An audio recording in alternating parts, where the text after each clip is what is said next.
Everybody, Questwise here, and in this episode of the show, I want to talk about something that my good friend Tim Samwise7 had posted yesterday on his YouTube channel, and it also kind of coincides with some other questions I've got from the community and the fans of my channel when I'm talking about like writing games.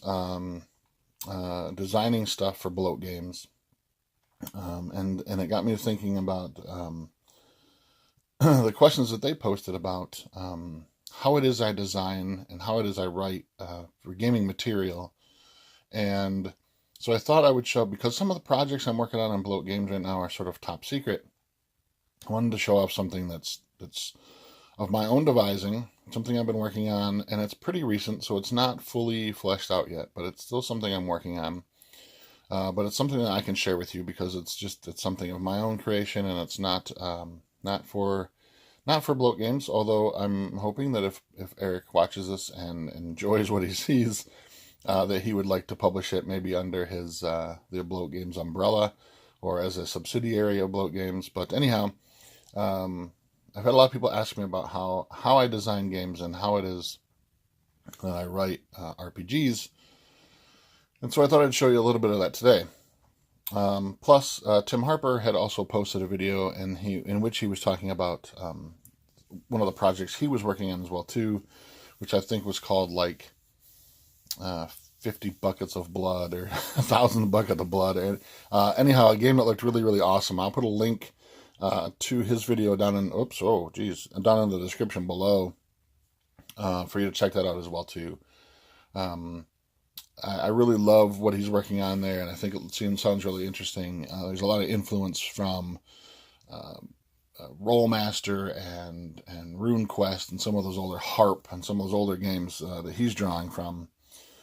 One of the things that influenced me in creating this particular game that I'm working on was I took a challenge last year, a personal challenge, to sort of dive into the Appendix N fiction. If you don't know what the Appendix N fiction is, it is a list in the back of the first edition Dungeon Master's Guide for Dungeons and Dragons. In which Gary Gygax had listed a bunch of titles, a bunch of books, fiction, that influenced him in sort of creating the game. And he shared those so that you could sort of better understand the design mechanism behind the creation of Dungeons and Dragons. And one of those ones that was heavily influenced him was Jack Vance and his Tales of the Dying Earth. And I will show that here. This is a reprint by Orbit Books, Tales of the Dying Earth by Jack Vance. All 4 novels in one volume. So there's that. And it was such an influence to Dungeons and Dragons that the magic system is actually known as the Vancian system, in that a wizard or magic user must research a spell, memorize it, and then once it's cast, it's removed from his memory or their memory, and it must be rememorized again in order to be cast again. So, as to kind of preface that whole thing, I had grown really, really annoyed with the Vancian system in Dungeons and Dragons, and I think that was because looking at the current iteration of the game, it seemed to be outdated. It seemed that the current iteration, 5th edition of Dungeons and Dragons, is very much a more heroic and high fantasy, epic fantasy type of a game. And I felt like that Vancian idea of sort of memorizing, casting, forgetting, rememorizing, that cycle didn't seem to fit very well. Or at least I grew annoyed with it because I've been doing those types of things, that type of Vancian magic type things, since I began way back in 2nd edition. So I I decided that one of the first things I was going to read was Tales of the Dying Earth. And let me tell you, if you haven't had a chance to read this, and like I said, it's available through Orbit Books. It's still out there, being republished, I guess.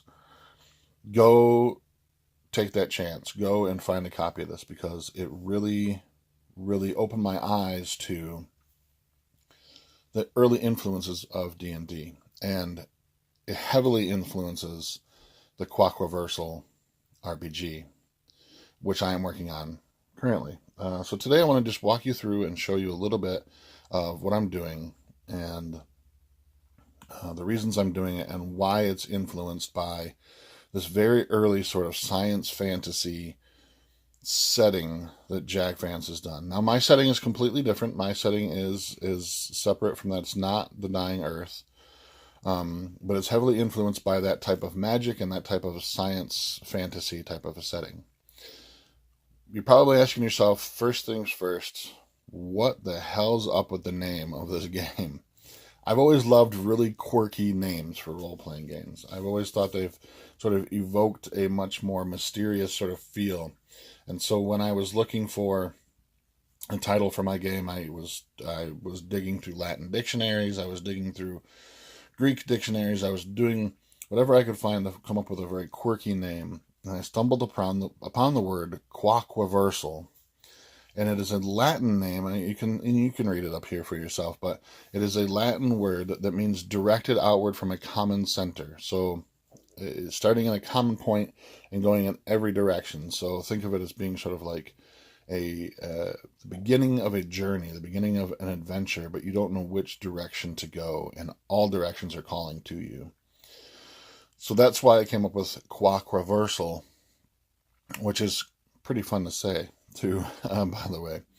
But here's what I've done. Here's my thoughts behind the game. I wanted something that was rules light, but also quirky and different enough that felt like a new game, but also familiar enough that this will be published if and when I publish it under the Open Gaming license, because I wanted it to be familiar enough that if you knew any of the D20 system, it wouldn't be a hard game for you to learn, but different enough that it felt like a different game. So what I've devised is this is a roll under system. So your stats will be determined. It's the classic 6 stats: strength, dexterity, constitution, intelligence, wisdom, and charisma. Sorry, I'm trying to highlight this for you. So there's 6 stats that we all know and love, and have loved for many, many years. But instead of having skills or a target number or what have you, the stats themselves, these 6 stats, will be everything that you'll need to play the game. To determine those numbers, you would roll 2d6 plus 4. So 2 6-sided dice, add 4 to whatever your result is, and go straight down the line. This is very classic D&D, in which you don't get to choose where you assign them. You simply assign them straight down the list. So strength, dexterity, constitution, intelligence, wisdom, and charisma, in that order. That's going to determine sort of the character you want to play. All characters, I should say, in Quaquaversal RPG are human. There, you will encounter other creatures, other races, such as elves and dwarves and what have you, and even weirder creations. But they will be adversaries. They will be NPCs, people that you will interact with. Not necessarily adversaries, but alien sort of type of things, creatures and races that you'll be able to interact with, for good or ill. But everyone who plays in this game is a human stock. You'll have your 6 stats and your numbers. And so, for instance, if your strength stat is a 12, you're going to try to roll under a 12 on a 20-sided die. So still D20 based, but it's a roll under system. which is kind of similar to the 2d20 system by Modifius, only you're only using a single d20 for this type of thing. Next, so you're thinking, okay, that seems really simple, that seems really awesome, but what's next that adds a little bit of diversity to the game are backgrounds and professions. Now, these are words and phrases and terms that define where your character came from and what their previous experience is before they sort of hit the road as an adventurer. So you might have an apothecary as your profession or your character background. Now, background and profession are kind of interlinked, so it gives you a much broader sense of your background of your character. And again, they're just one word sort of things or phrases. So, for instance, you could have the martial background as the soldier profession. Okay, so let's use that as a character concept. You're going to roll your 6 stats. You'll have your stats ready to go. And under your background and profession slot, you'll put martial soldier as your profession. Martial background, soldier profession. In that, maybe you were a soldier in the king's army and that you were raised in a very sort of martial, you were raised by being trained to fight. What this is going to do for your characters, it's going to give you a +2 situational bonus. And when I say situational, I mean, this is where I wanted the game to be as flexible as possible and unique as possible, in that this +2 bonus is going to be added to one of your stats in order for you to make it easier to roll under that stat. So for instance, let's look at this.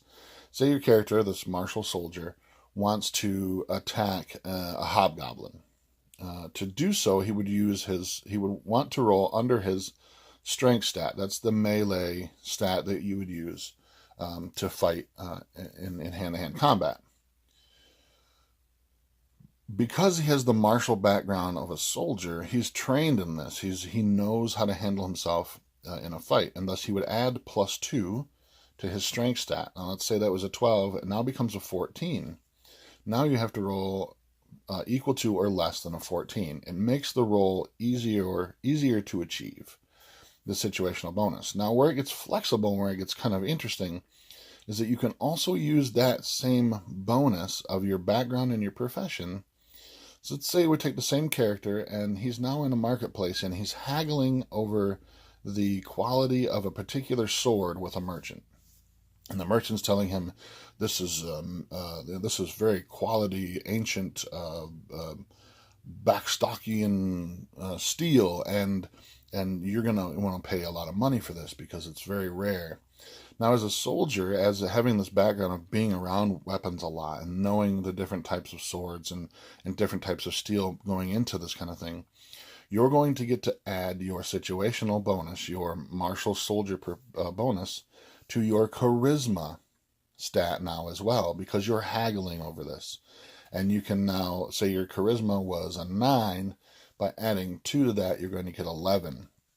So rather than trying to roll less than a 9 on your charisma stat to haggle with this guy over the quality of this sword, you now get a little bit of a bonus, and you're going to roll below, equal to or below an 11. So you can see how this is very flexible and can be put into any situation. And there are different backgrounds. There are a list of those provided in the game, but you can also make up your own, just sitting down with the game master and saying, hey, this is really kind of how I want my background and my character to be. And such, that way you can create the character that you want. Now, hit points are very sort of traditional when it comes to sort of D&D-esque. Only the quirk here is that it's a combination of your strength and your constitution stat. But they never increase. Throughout the rest of the game, they never increase. I wanted to keep this as very sort of gritty and real as possible. And the fact that you're flat. This is how many sort of hit points you have. Now, I know that goes in the face of some recent videos that have been going around talking about with Tim Kask and how his discussion of what hit points refer to in D&D, and how they're not necessarily wounds, that they are more of a skill that you achieve as you grow in experience, and it represents things like dodging an attack or taking a blow and that kind of stuff. So this goes it goes in the face against that, but so you're going to get a set number of hit points, because in this game it does represent sort of the amount of damage that you can take, and so it's a static number that stays the same throughout the entire life of your character. What's next? The proficiency bonus is interesting. Because it's a roll under system, the natural roll of a 1 is an automatic critical success in whatever it is you're doing. Whether it be haggling over a sword, if you get a critical success, you're going to instantly get the price that you've asked for. If it's a critical success in battle, you're going to do more damage. There'll be some critical hit tables, because I love critical hit tables, to see what happens to your enemy.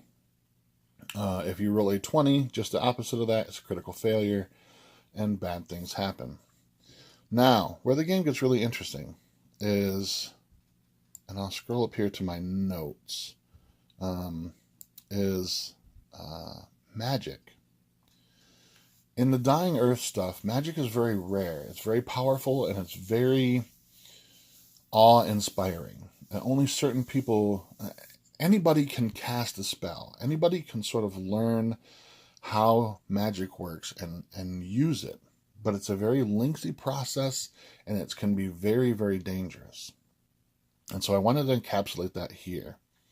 What I found very interesting about Jack Vance's stuff is that that at one point when magic was really and filled the land, that there were thousands of different spells. But because of this sort of like the coming of science and the coming of rationality and stuff, that only 100 spells are left known into existence. And so I wanted to encapsulate that, so I threw that in the game as well too.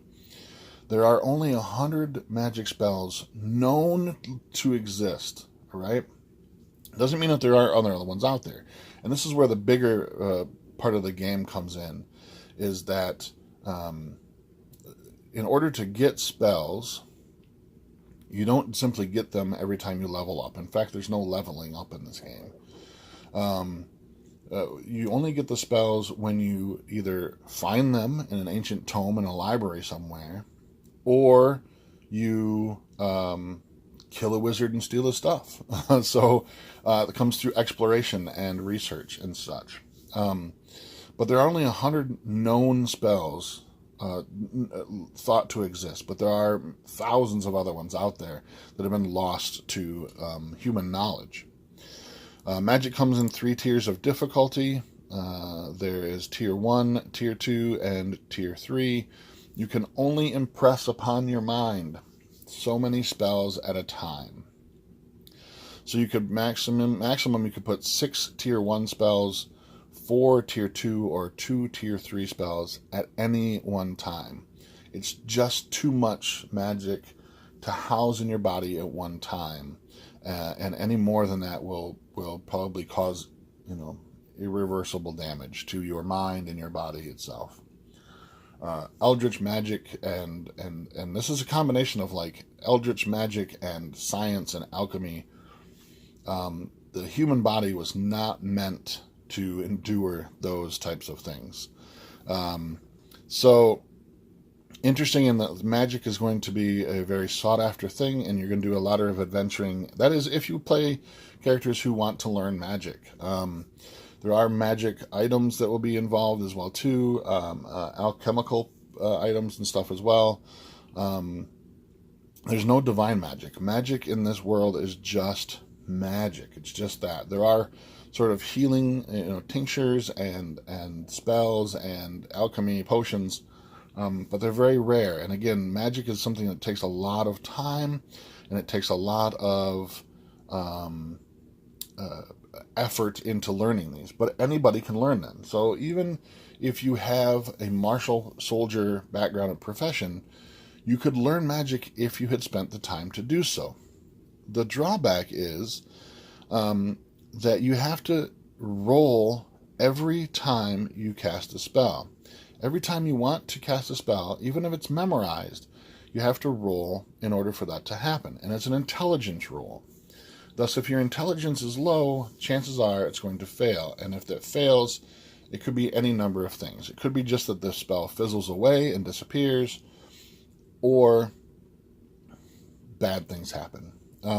This is a little pull I dragged from Dungeon Crawl Classics, in that you have to roll for a spell each and every time you cast one, and that sometimes the failure is a very bad thing.